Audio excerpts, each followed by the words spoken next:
Good afternoon, everybody, and thank you for joining us here today for our third and final climate emergency session of our Climate Emergency Month here at the Cambridge Forum for the Construction Industry. So in the first two sessions, we've had a discussion about what we mean by net zero and how we frame that within our industry. And then we've had a lengthy discussion about the barriers and the hurdles that are presented in addressing the agenda. So today we're going to hear from a range of people that have actually been involved with the delivery of net zero and the various other forms of high quality sustainable built environment projects. Quick reminder of the format. It's a sort of question time format, so we're looking for engagement and interaction with lots of questions after short presentations by each of the panelists. If you could, there are two boxes for the Q&A box and the chat box. They're both fine, but if I could direct you towards the chat, it would make my life, rather than the Q&A, it would make my life much easier.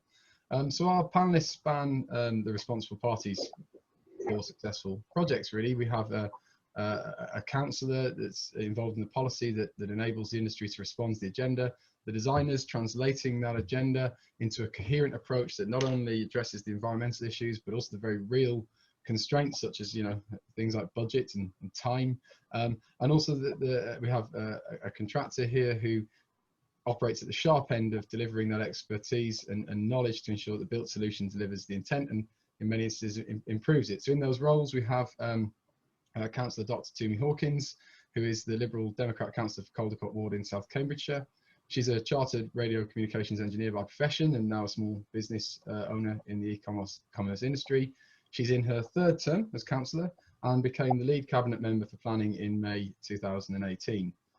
We also have Linda Thiel, who's the director of White Architects London studio. She's got 20 years experience in architecture and urban design. So through her projects in the UK and Scandinavia, Linda's gained a wealth of experience of designing projects that meet a high sustainable standard. She currently leads several housing projects in London and North of England, and her work embodies the Scandinavian approach to designing homes, neighbourhoods that meet the growing challenge of urbanisation and climate change.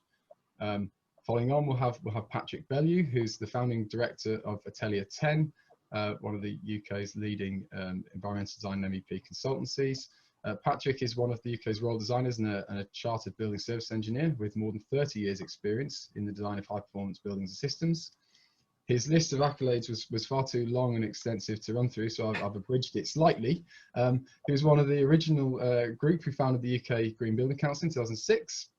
Sat on the executive board thereafter. His success in integrating innovative designs with noteworthy architecture, being made an honorary fellow of the RIBA in 2001. In 2004, he was elected a fellow of the Royal Academy of Engineering. In 2010, he was named a Royal Designer for Industry, and in 2013, he was awarded the CFCI President Silver Medal. So fantastic to have such a sort of experienced panel member today. And following on, we have Peter Kelly, ISG. Peter's worked in the construction sector for 20 years. He's the head of sustainability for the fit out business at ISG. He's brought his expertise in sustainable strategy formulation, measurement, and delivery to ISG, and a specialist knowledge of waste and carbon management to strengthen the company's credentials in pursuing resource-efficient future, which I think we'd all agree was a very worthwhile and worthy cause. He's now responsible for the circular economy policy and strategy delivery across the whole of the ISG group. He joined the UK Contractors Group for Waste Working Group in 2010, and subsequently the government's Greening Industry Waste Task Force in 2012, which is helping the government's pledge to reduce waste landfill by 50%. So, fantastic, and without further ado, I might just ask for some rapping on someone's microphone, which I don't understand, if that's okay. There we are. And I might just invite Toomey to start her presentation, if that's okay. Thank you, Joel. I'm just gonna, let me know when you see my screen.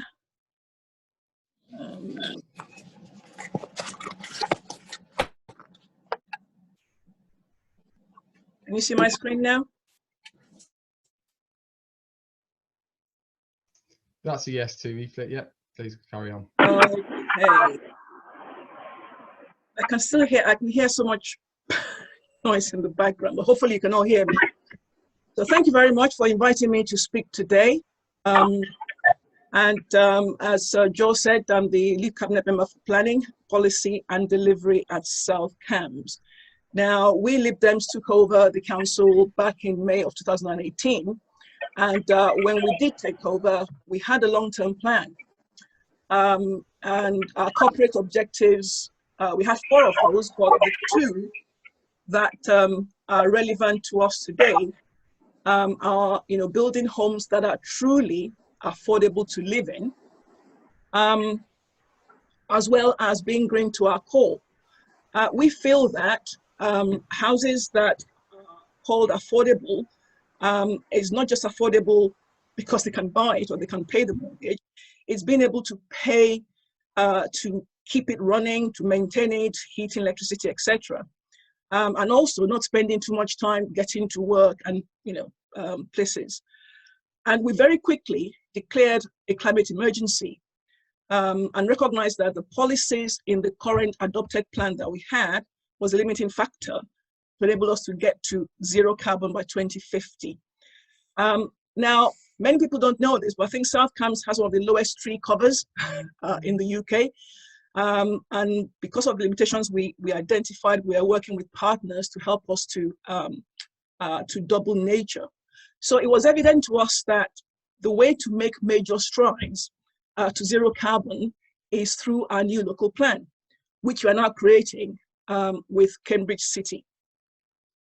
Now, what we hope the new local plan will enable us to do is to build vibrant communities in locations where people have truly affordable homes that they can afford with good access to transport links and leisure facilities so that they can genuinely afford to live a happy and healthy life. And what that means is that well-being, we all know well-being now is the in thing with all that it entails. But also that the local plan will enable us to actually come up with the strategy that we need to get to that 0 carbon. So looking at the ambition that we had, we came up with a new way of creating our local plan. And you can see the tree that's on the right-hand side of the screen. Basically, what we're saying is this: we're not just looking at building homes and putting for jobs and plunking infrastructure in there and hoping for the best. The idea is that the new way means that we're looking at climate change, we're looking at biodiversity and green spaces, well-being, social inclusion, and great places. These will be the fruits or the outcomes of where the homes and the jobs and infrastructure are located. Now, just a bit of a background. The current adopted plan was actually created between 2011 and 2013. It was submitted for examination in 2014 and then adopted in 2018. Now, is it any wonder that times have moved on and the policies in it are now nowhere near enough to help us to get to 0 carbon very quickly? And the other thing that I find is we are finding a reluctance by the industry to do any more than the minimum that is in those policies. So, for example, the policy then was, looking for a minimum of 10% renewable energy in new developments. And all we ever get from developers is, yeah, 10%, we've done it, that's it, and no more, which is a limitation, really. So what we are trying to do is improve our SPDs, update them to help us to be able to at least, take some steps forward. And also we're looking at planning conditions that will enable us to require reviews of sustainability strategies and targets every few years to ensure that they are up to date. So if our emerging plan is to get us to net 0 carbon, then it must include a load of measures. And so in design, we're asking developers to design for climate emergency. We're looking for example, construction standards of high energy efficiency.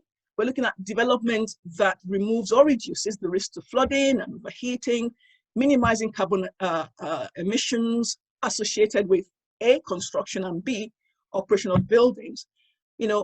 adequately providing for water, efficient use of water, and also enabling occupiers to easily retrofit further down the line. So these are some of the things we're looking for, but it's just part of it. It is a big ask. And the question then is, how do we, in Greater Cambridge, which is a fast growing region of the country, meet the zero carbon challenge whilst we create great places for people to live? And for me, it's all about the construction standards. And we need to start delivering zero carbon buildings and communities now. Not in 5 years' time, not in 10 years' time, but now, because the longer we wait, the less likely it is that we'll meet our targets. Now, we know a huge proportion of houses that we need are built already. So retrofitting will have to play a big part. But going forward, I believe that we can, we can work together with developers, and the developers can avoid lots of objections to their proposals by responding to the climate change emergency. So we must integrate climate resilience into design and build, going forward. And frankly, the responses that we had from our first conversation, responses that we had at the beginning of the year, shows that climate change is of paramount importance and consideration for people. So there's a lot of great work that's been done already on how we can deliver net zero carbon. And I have recently been introduced to the London Energy Transformative Initiative called LETI, and the Climate Emergency Design Guide. And I've put the links up there. And some of the consultants that we actually have commissioned to do some work for us to help us with a local plan have worked on this. So I am recommending that our development and construction partners take a look at this. It means that growth we are experiencing in Greater Cambridgeshire gives us some significant opportunities to really push the envelope on the climate agenda. And we now expect to be seeing development proposals that respond to climate change. Now, and they say, well, when will this happen? When will we be able to see a massive change in our region? I think this is where Mystic to me comes into play. There's no prizes for guessing what that catchphrase is. How long is a piece of string? At the moment, we're working on a timetable on our local plan, and you can see where we are at the moment. We've just published the evidence of our first stakeholder first conversation. We've just gone through another set of stakeholder engagement this month, and we're just we're still kind of at the early stages. It's not likely that we'll be seeing a submission until potentially 2023, 24. And then we have the examination and adoption, which is out of our hands. So we can't wait until then. What I'm saying is we can start now by working collaboratively together with the construction industry to deliver climate change proof built environment. Thank you.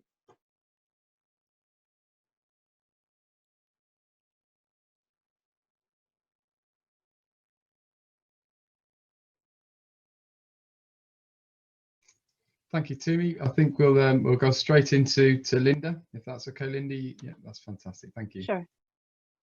Thank you.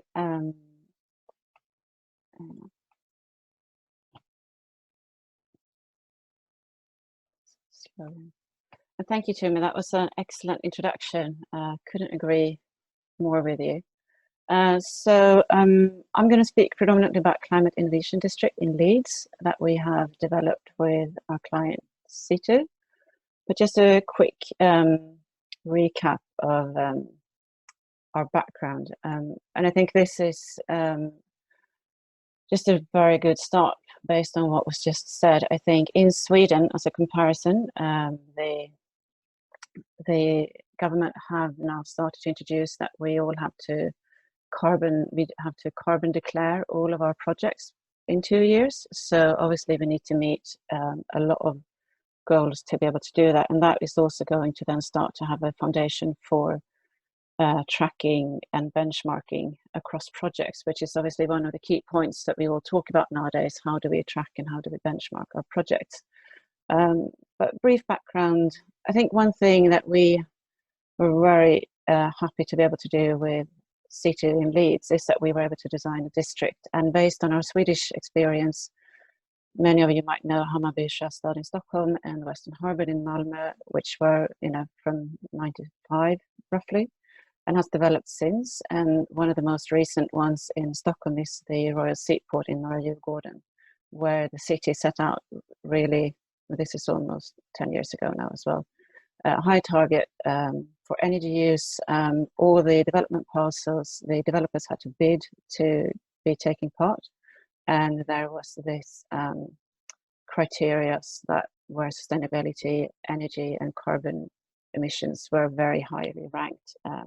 So that was not just purely based on financial terms when they bid for developing the land. As you might be aware, Sweden also has a very long tradition of timber construction industry. It's predominantly been with smaller buildings. So we've also been having sort of great fires historically across Sweden. But in the recent year, it's now also been approved to be incorporated in larger buildings, and we can fortunately use it in residential buildings as well, at least so far. That in combination with a very long tradition of offsite manufacture has really developed the construction industry, and a lot of timber offsite manufacture now being produced in factories. And obviously we know that that's achieving speed and delivery on site, and there are projects. This is one of our projects up in North Sweden, which is purely in CLT and timber frame, where we can even use timber for the very large span sort of conference centres. But moving up to Leeds and our story with City. So we were asked by Chris Thompson to come up and have a look and design a few houses on one of their plots. As you can see here, they had these development parcels, South Leeds, and we said, partly based on our experience with working across Scandinavia, that we thought it would be more successful to look at a holistic approach across this district, so that we then could design across with all the sort of holistic, sustainable approach when it comes to well-being, biodiversity, transport and connectivity, and all of those aspects as well. So this was the site that they had.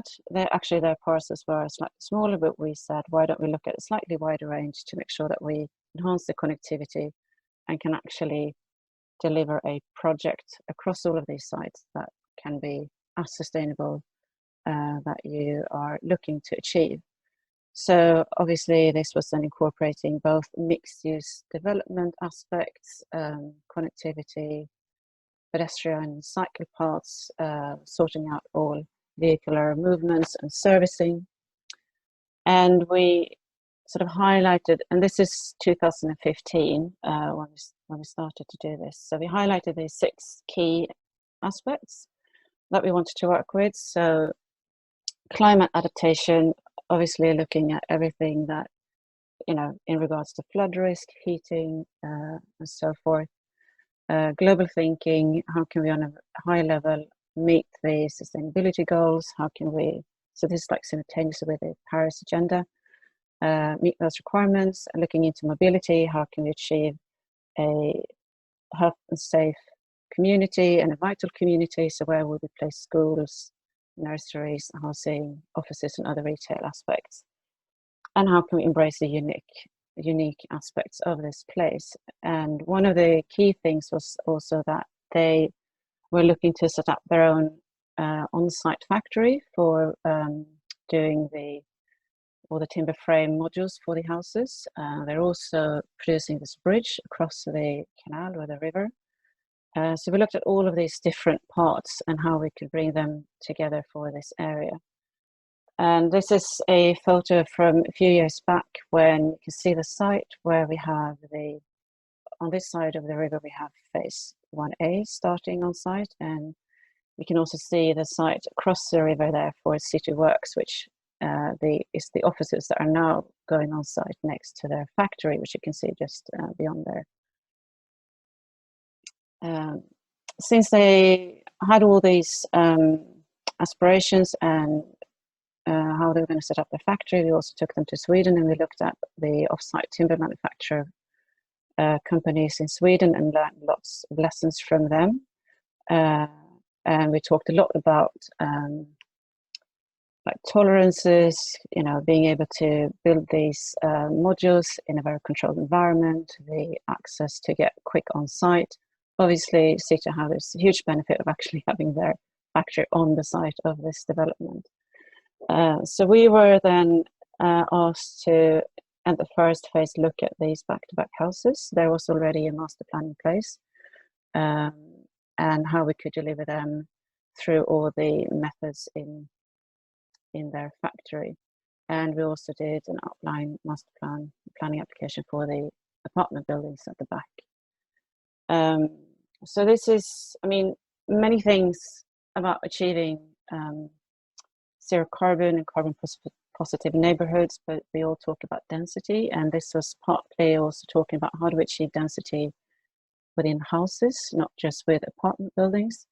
So this was based on the back-to-back type of house, which could compare to Fleet Road in Camden, and also the benefits of having, I mean, we would argue maybe you shouldn't do any underground parking because obviously all the concrete is very carbon heavy, but that was already in place here. So how could we then achieve a very good pedestrian and sort of permeable neighborhood? But obviously, to achieve the zero carbon is not just about the construction methods. This is also about operational use and energy use. So this was looking to a lot of the heat gain, solar aspects, so internal daylight, heat gain. How can we then use the solar PVs to work on a district level?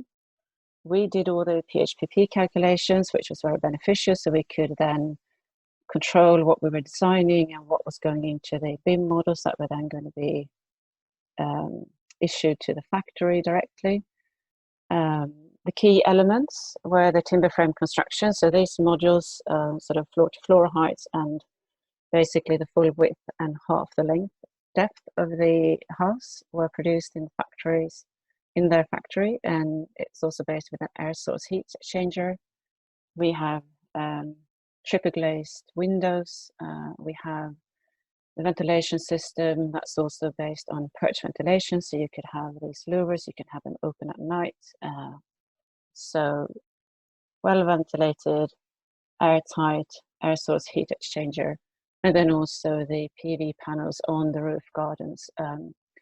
And since the houses are, and equally so the apartment block, has slightly different solar, sort of the way that they're placed on the plot. So some could have more solar on PV panels, and other houses that didn't have much external private amenity space sort of benefited from more roof gardens. But this is actually then, this energy gain is shared on a district level. So I think the houses, they basically produce, if not double the energy that they need. So they would produce like 1.8 or something. So the houses that don't have any PV panels could then gain from the other houses that do. Obviously, as everyone would know, the interior and equally the exterior of these houses doesn't have to look different from any other houses. We choose to work not with bricks, but with ecotone and fiber cement panels to achieve a different variety. We also have the louvers to sort of mitigate some of the solar gain on the southern facades.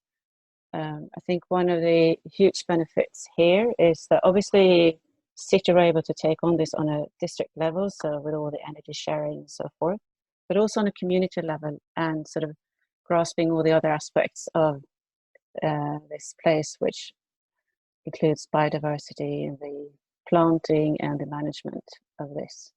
I think that's my time is up. I could speak forever on this topic, but I'll leave it at that and take questions later on. Thank you. It's fantastic, Linda. Thank you very much for sharing that. We will have plenty of chance to discuss and delve a bit deeper in a minute, but we'll roll straight on to Patrick, if that's okay. Thank you, Patrick.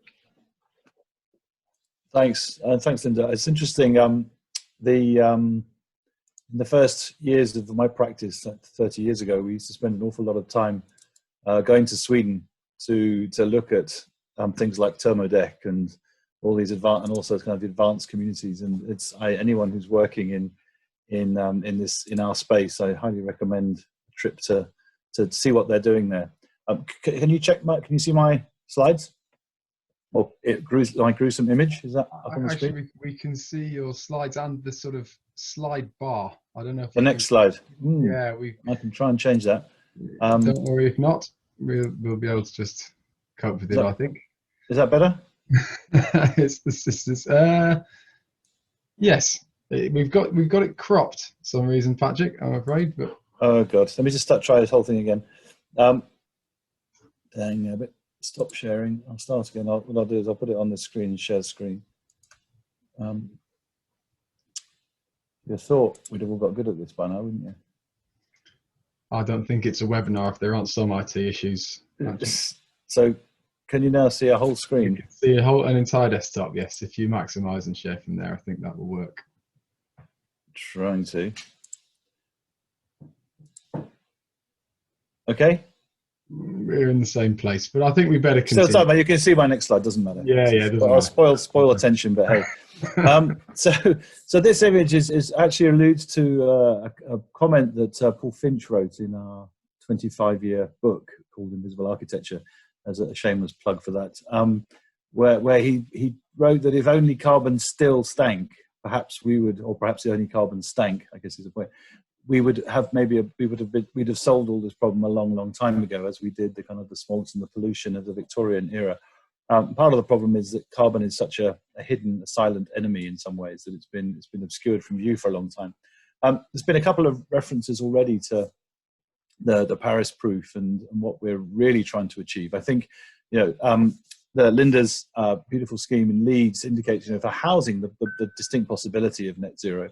As on site, and that is that it is within reach these days. I think on larger buildings we do find that's much more challenging, and we're seeing what we're persuading our clients towards is this evocation of the Paris proof and the planned trajectory, where we really focus on reducing energy demands, really focus on reducing embodied carbon as well. But this is in operational world, and then looking at the energy supply improvements to try and achieve a sort of national net zero. And so many of the projects, one might argue that's a negotiated point, but it is extremely relevant particularly to urban projects and to how difficult it can be to achieve net zero around in the borders of a site. It's been very interesting in the last couple of years to see how finally the focus has switched to embodied carbon. Again, we've seen a lot of work in timber at various scales, but there's not been anything like the kind of focus on that industry's brought to bear.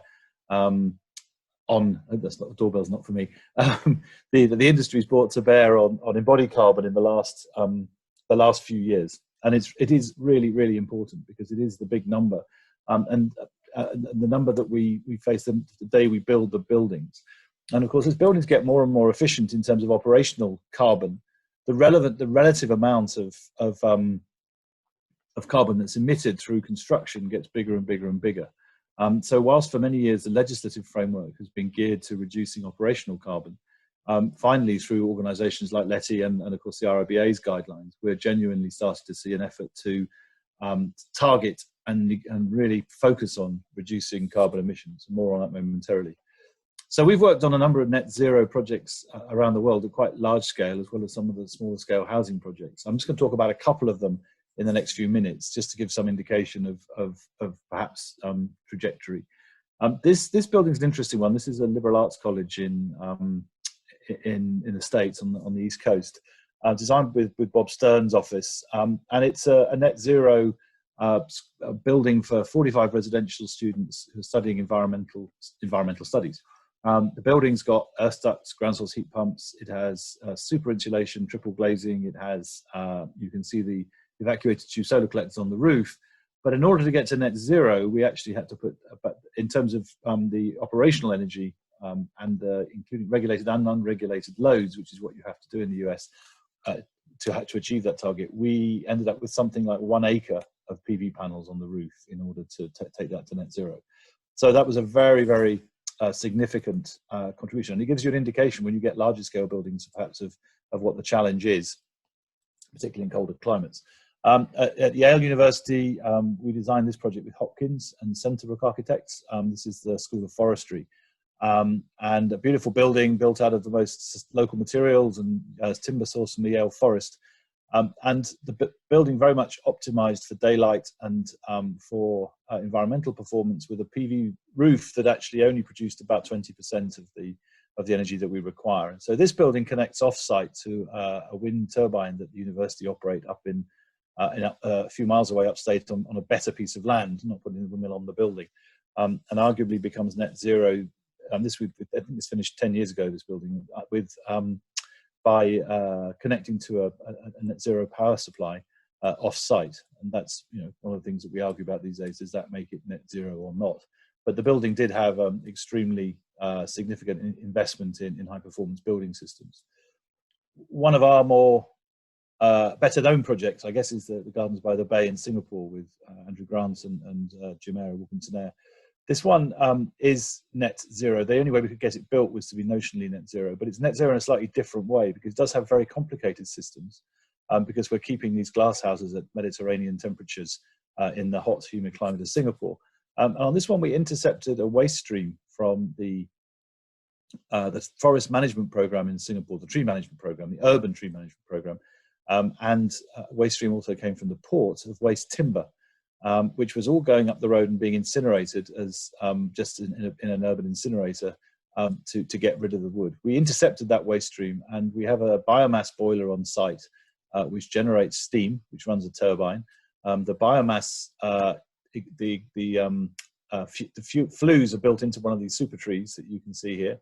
And from there we use absorption chillers and desiccant dehumidification, which is all regenerated by waste heat from the boilers, to basically produce all of the heating and cooling that we need, or the cooling and dehumidification we need to run the building. So actually we generate more power than we need for the buildings, and we run the lighting and the power around the super trees and the little light shows that they have through that system. So it's a fairly complicated system. It also produces a lot of ash, which goes into the cement replacement program in Singapore. We burn about 14 truckloads of biomass every night, but that's all. It's a city waste stream. Circular economy question, does that count? We could debate that later. I'll look forward to that conversation. But, you know, creating very large, very ambitious projects, structures that run, as I say, entirely on waste wood. And now finally, the quite well-known project in the UK, the World Wildlife Fund building, where again we pushed as hard as we possibly could with a zero-emission building that we declined to connect to the local district heat network, because we felt it was more efficient to use our own on-site ground source heat pumps. All of the air that comes into the building comes through 80-meter long earth tubes. The building has got sort of optimized daylight. These skylights can be shaded as well when it's too bright. And we get a very high daylight factor across the floor, which means the lights never need to be on except when the photographer turns up to take the pictures, obviously. And the project there has a whole sort of series of environmental components, but particularly in terms of energy, the ground source heat pumps, the earth tubes, which bring the operational carbon down to very low levels, and it's all electric, and they buy green electricity. So on a long-term program. Now, the building's also got lots of other good things going for it, mixed mode and so on. But one of the key things, it was one of the early buildings where we started to negotiate this embodied carbon question, working with Simon Sturgis and his excellent team, and saving very large amounts of CO2 through decision making. And this is the new game in our industry, I think, is that making the right decisions through the lens of carbon is what it's all about. And increasingly, we're finding that our clients are asking us and the rest of the team, everybody in the team, to focus on driving down embodied carbon. And it's extraordinary what we can achieve by that. And that's partly because the focus means you find the right products. But I think more importantly for us as an industry, and with so many people from the industry on this call, you know, by demanding from manufacturers that they tell you what the carbon footprint of their materials are, it starts to become a competitive differentiator. And we can drive the market. We won't make better buildings until we have better products.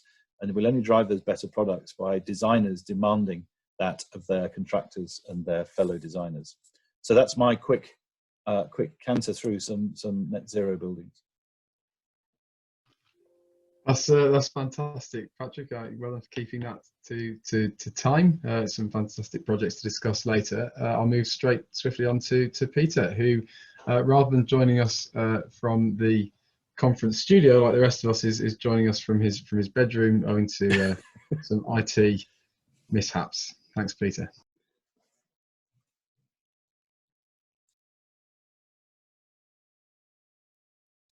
Muted, Peter. Peter, you are on mute, I'm afraid, and we have the same issue that we had with Patrick. I don't know if you can resolve it, or it's slightly trickier because we've got your notes and we can't really see your main slide, and you are still on mute.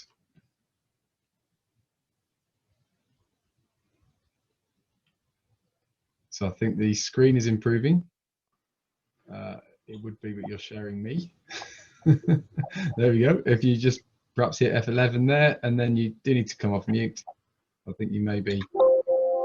Can you hear me now? We can, yeah. If you just, there we go. I think that should work from there.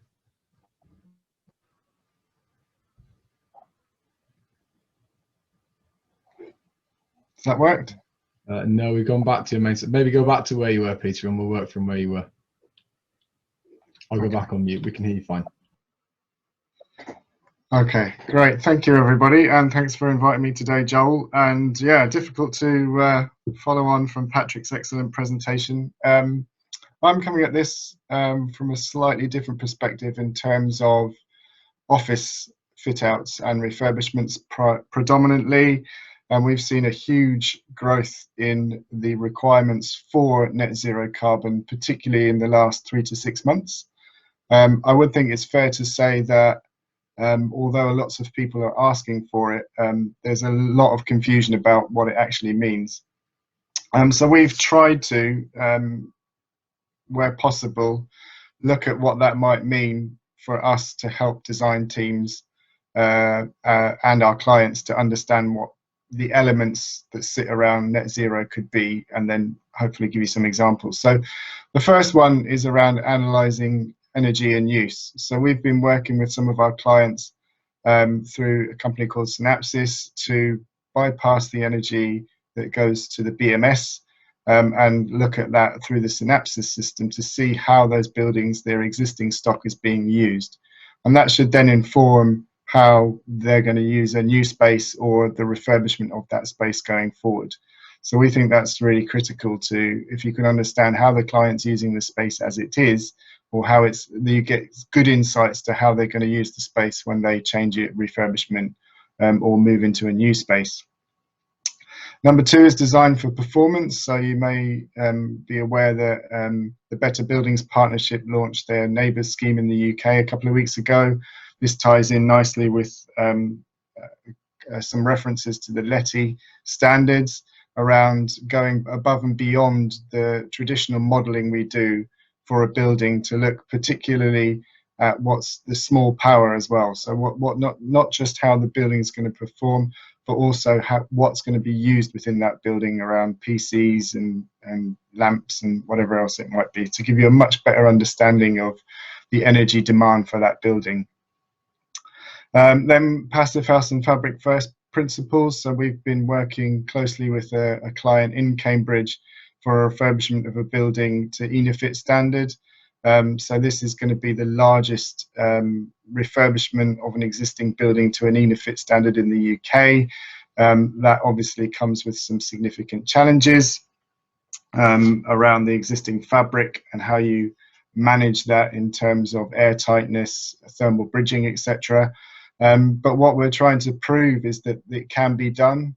There isn't a large number of ENIFIT projects in the UK at present, so this hopefully will blaze a trail for those that we can show how it can be done going forward on a traditional budget for a refurbishment of an office. So then look at design for manufacture, assembly, and crucially disassembly. One of the things we're constantly challenging the DFMA strategy is for disassembly. If you can design it for assembly, then you should be able to design it for disassembly. And there's some challenges around that too, particularly when you're looking back at the passive house principles, air tightness barriers, taping, that sort of thing. there are some clashes between how you can disassemble something, how you might be able to move to a more circular economy when you're trying to derive performance around airtightness or thermal bridging with insulation. So it's working through how those design decisions can be made and then how we can implement them on site to overcome. Crucially, embodied carbon has been mentioned, life cycle costing. We think this needs to be done far more regularly and far more in depth than it is at present. It's largely done to tick boxes for BREEAM or what have you, but the results are rarely used in the design elements of the large number of projects that we work on. There are architectural practices like Perkins and Will that are going to start doing these analyses at stage 2 and then use that information to help design towards net zero carbon throughout their offices. So this is a great step forward, and we really recommend that we work with you to with the industry to promote that. Then stage 6 is around low and zero carbon technologies. I think we can't really get towards net zero carbon unless we look at some of these technologies and how they might develop in the future, become more efficient. We're quite constrained at this particular project in Cambridge in terms of roof space, so we've got limited PV opportunities. So it's looking at how other solutions that we might be able to integrate into that design that can really reduce the carbon. And then finally, what might be a dirty word to many is the offsetting. So we're not great fans of offsetting. We think it's probably got its place at present because it's very difficult to get towards net zero carbon in some of these refurbishments. But hopefully, if we go through steps 1 to 6, and as some of those net zero or low zero carbon technologies improve, the grid decarbonizes, then hopefully there should be less and less requirement to offset whatever your carbon emissions are left with. So that's just a whistle-stop tour of some of the concepts we've pulled together to try and educate our clients and try and work with our design teams and our clients towards a net zero future for our industry. Thank you. That's great, Peter. And I mean, I'd like to thank all of the panelists, and if you're able to stop sharing there, Peter, and I think there's a lot for us to work through there, and a lot of themes on the delivery of net zero, which actually often come back to what maybe net zero is. So I'm going to start with one of the with my own question actually, and it is exactly that. I saw in some of Patrick's examples that there was this use of off-site energy, certainly in same with Linda's, you know, on a very much smaller scale. Some houses had a surplus of PV, others didn't have it. So I'm just wondering what the panel feel the boundary for net zero within the built environment should really be, in terms of physical geographical scale. And I might, who am I going to pick on for that one first? I might go to Patrick, actually. Okay. Yeah, I mean, it's something that exercises us. We have many different diagrams that show the different different ways you can think about it. I think pragmatically, and where we are at this moment in time, my personal view is that achieving a balance between super high performance buildings, I think, and looking at improving grid generation is the best investment path to get us towards net zero. I think that may exclude resi. I do think there's little excuse for not doing buildings as good as white architectures in doing resi buildings that can genuinely, and we're doing buildings with urban splash and people like that, modular housing where we are getting towards net zero. I think that's, in housing it should be possible. In other white building types it becomes impossibly, you start to make bad decisions. I think you start to overinvest. There's the point of diminished returns and all those sorts of things. To meet occasional peaks, you have to put in too much equipment. I think we need to be pragmatic about this, and I think that's why the Paris proof does come in, that you use a balance of probably all electric buildings, zero emissions buildings, and probably relying on grid improvements to tip the balance. But I know I'm in a minority when I say that, but I'm an engineer, so I'm inclined to be pragmatic, and I think something that is pragmatic like that needs to be is probably the right way forward for us, because otherwise you end up stopping development in its tracks at certain scales as well. So that will be my view. No, that's very thorough, Patrick. I mean, I might ask if any of the panelists have a counter view or opinion on that. Well, I guess I agree with you, Patrick. We need to do everything we can on a building basis, but I do think that we also need to push it, because given that everything takes so long, we also need to sort of try to push the agenda to be able to do it on a district level where we actually truly can share. But I know that there are also, you know, regulatory challenges to that and legal challenges and who owns what and so forth. So I do think unless we start to push that agenda, that change won't happen. So, but to a degree, here and now we have to do it on a building level, but we also need to push the long-term agenda to achieve it on a district level. And indeed, you know, this is an international problem. So actually there's an international solution here, and the grid decarbonisation in and of itself that Patrick mentioned isn't necessarily just a national problem, it's a supranational thing. So, no, I mean, that leads me on to a question, really picking up on Linda's talk, and it's been mentioned in the panels here. The Leeds project had a lot of timber in it. Toomey mentioned that the UK is one of the least wooded countries. I think we see that in particular here in the southeast. So there's a very specific question about where the timber comes from for that project, and then maybe follow straight on to what the panel feel the role of regulation is in embodied carbon, and whether it is indeed possible or whether it should be left to the market. So I might start with Linda, and I can see Toomey itching. I think, yeah, from what I can recollect, it was being sourced from Scotland. So at least sort of within the UK, and also given the challenges with Brexit and importing materials as well. So as far as I'm aware, it's from Scotland, but I could also double check. Do you think that I actually did get a response from Chris, because I asked him, Chris Thompson, so he said, yeah, I-beams are from Scotland, OSB from Ireland, standard structural timber from merchants, but typically Europe. So I guess it's a mix there for you. Yeah, no, that's understood. I mean, I think that we all understand the closer to volumetric materials come from, the better that is for everyone on all levels. I mean, and it's fantastic there are projects like that. I've been involved in many myself as well, but it's not actually representative of most, certainly, domestic construction currently undertaken in the UK. And I do wonder, this comes back to Toomey's point about the role of regulation here, and the, you know, we're talking about aspirational projects. And do you feel like the industry could, and indeed should, regulate embodied carbon, and how that might happen? I might hand to me, actually. Oh, I think the thing with regulation is, you know, you need to understand very well what it is you want to regulate, and then put in place the structures to, you know, assess it and measure it and set standards. And I mean, for those of us who are in policy making, it's just something else that we have to work with. Now, if the industry can do its own regulation, that's fine. But then, you know, I guess it needs to start at some point. But I wouldn't want us as local authorities to be the ones looking at doing that. I would prefer to work with industry to set the standards. Obviously, you know, the standards can be set with us, working with them, which is what I would like to see. Because that's the only way I think that we can actually get going.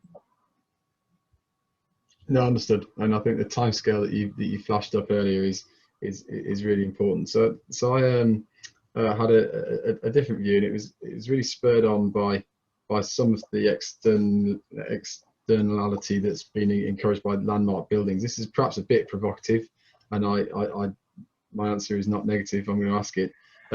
Is there room for landmark buildings in 2020 and beyond? I'm going to go to anyone that wants to take that. By landmark, do you mean iconic? Iconic, yeah. Oh, well, yes.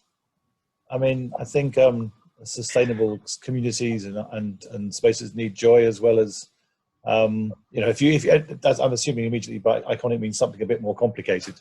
Well, I mean structurally complicated, you know, high surface area to volume ratios, not necessarily, but I think there's still a place for great architecture. I think you can do very good green architecture, but I think there are projects that will always go beyond that. And I think my answer on this whole thing about the regulation in embodied carbon would be to say that The industry thing has really started to wind up to respond to this. Our clients are demanding it, demanding pretty high standards now, and they're demanding that of us and of the supply chain.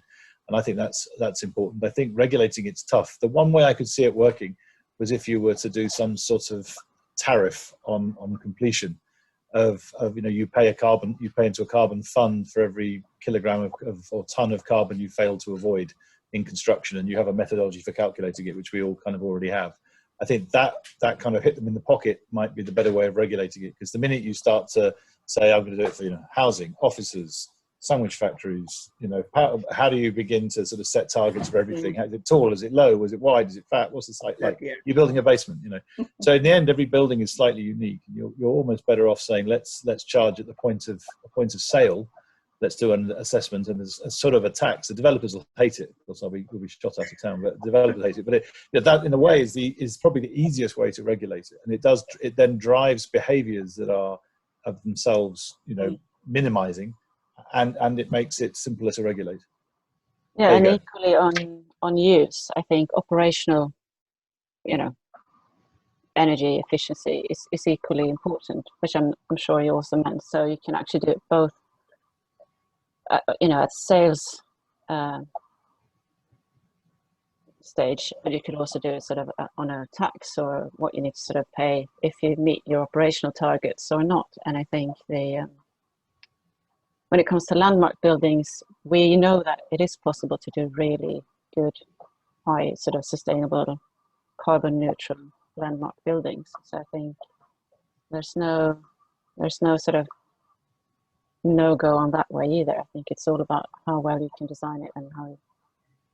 And I think from standardization or sort of regulatory or standardizing things, I think we obviously need to know what we're measuring and how we benchmark it, which we're good on the way to do. But I think that's what we need to understand, that we're talking about the same things.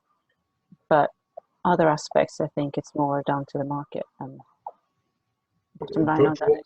Yeah, from my perspective, Joel, I think I agree with Patrick in that, as I said, there's been an explosion in an ask for this. But I think we always have to remember that we're working with the most advanced clients, and that the majority of the construction industry is in that SME space, which falls below where we work, and we have to lead for them to follow. And then there's always going to be those that don't want to follow and want to produce the cheapest building to sell or rent at the highest value. So for me, it's about devaluing those buildings that don't perform, and that would hit all developers in their pocket, and they would have to up their game to maintain their asset value.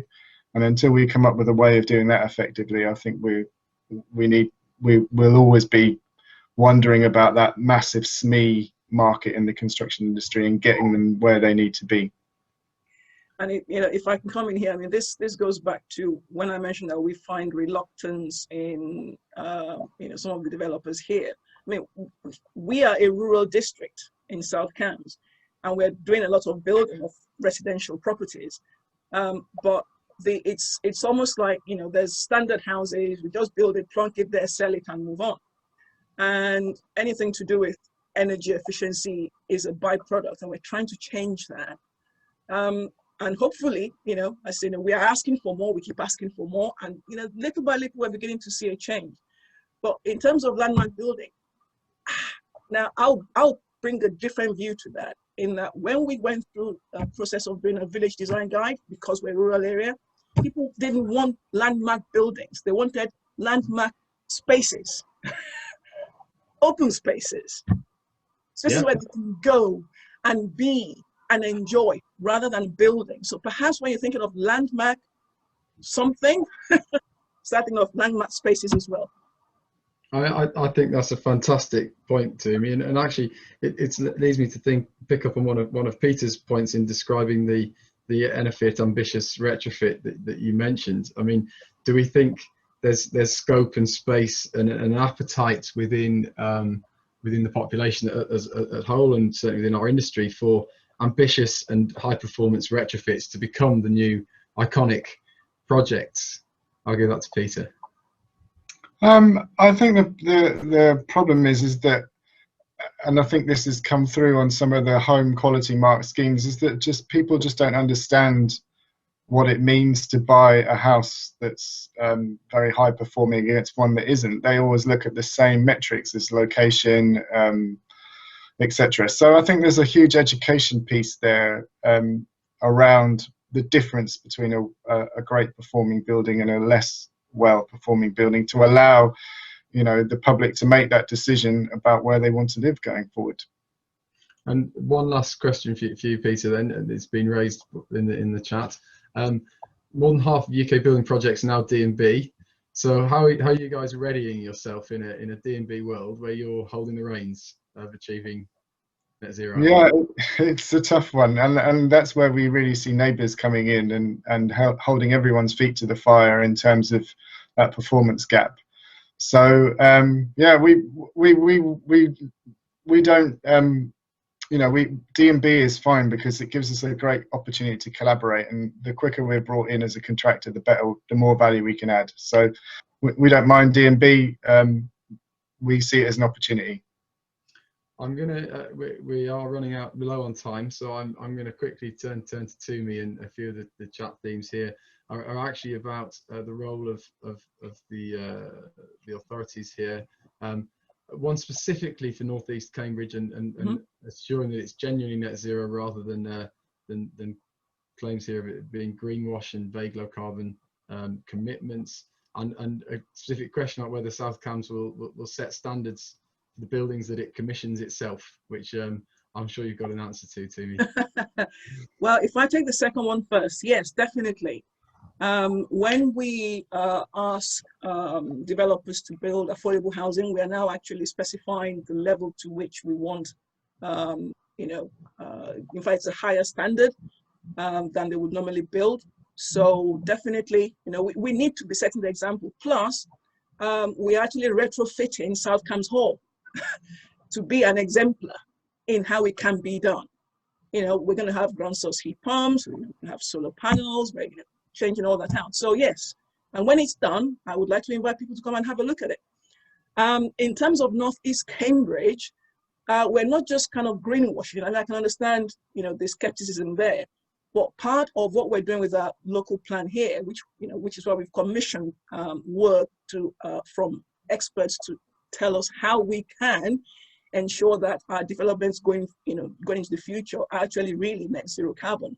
So Northeast Cambridge will be an exemplar for that, actually, in terms of you know, the standards that we're asking for.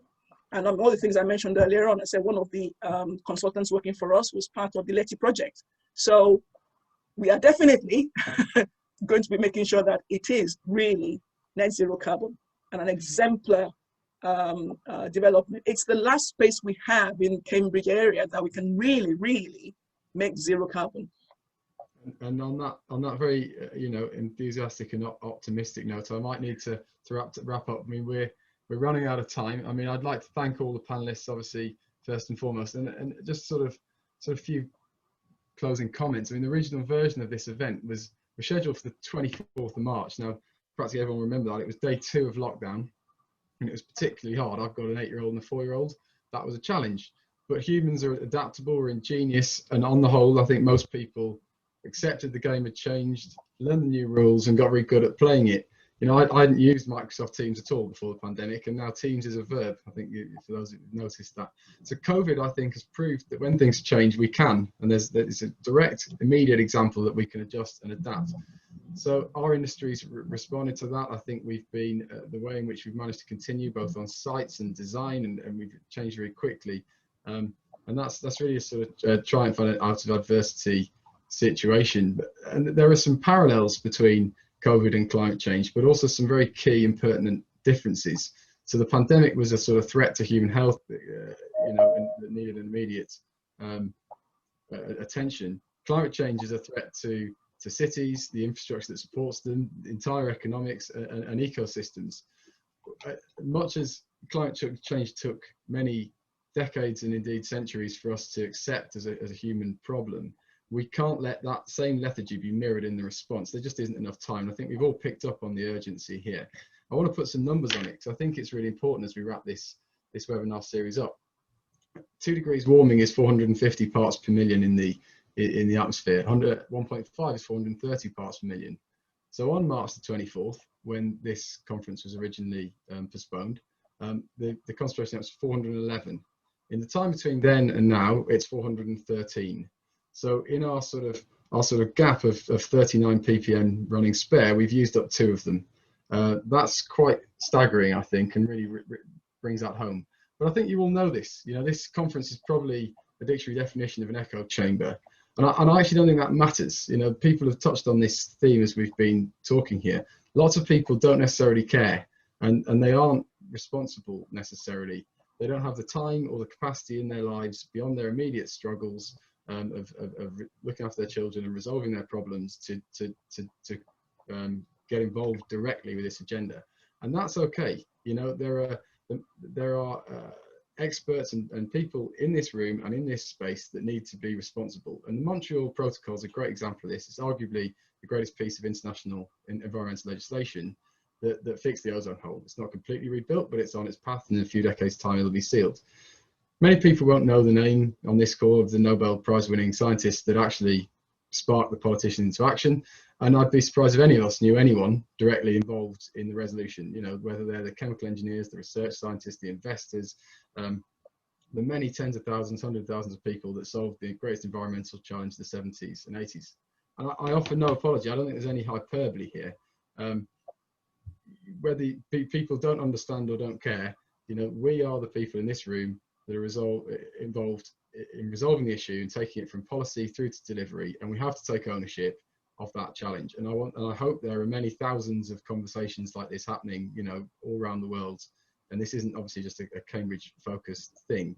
And I'm sure that people have taken a subtly different message that resonates with their professional circumstances to take forward into their clients and frame the discussion and make good decisions on real projects, push them in a positive direction, whether that's, you know, understanding the barriers and the hurdles or getting some comfort of what can actually be achieved from the sorts of projects that we've discussed here to turn that political rhetoric into reality. This isn't easy, but it is immediate. It can be done, and you know, I'd like to thank you all for attending, and I hope we've helped you along that journey. So thank you very much. Thanks, Joel. Thank you. Thank you.